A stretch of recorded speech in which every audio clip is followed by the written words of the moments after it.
North Garden is a very special historic distillery. We purchased it in 1941. It has been in operation as soon as Prohibition was lifted. Probably may have been used during Prohibition, I'm not quite sure. When you visit the facility, you're stepping back in time because we have not converted it into this new shiny distillery, because if it's not broke, don't fix it. We are the oldest distillers in the United States. This is our history, and we embrace our history. Walter, I'd like to welcome you here to Laird & Company's Distillery in North Garden, Virginia. I can smell it right Yes. here. I mean, this whole area is full of flavors.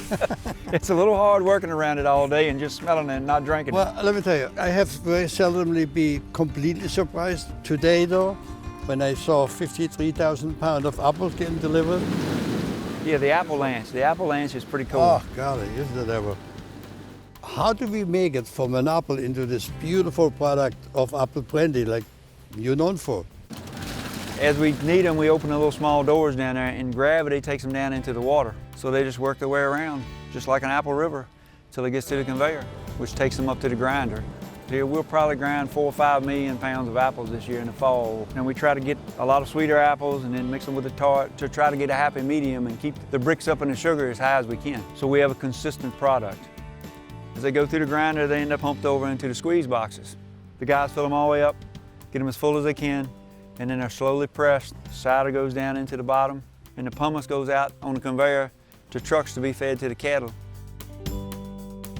So once the cider tank is full down here in the cider mill, it's pumped up into these fermenters over here, which hold 14,000 gallons. And then once they're full, we wait for it to ferment. We're not allowed to add sugar. We can only get the sugar that's in the apple. So if it's a good year for sugar, it's a good year for brandy.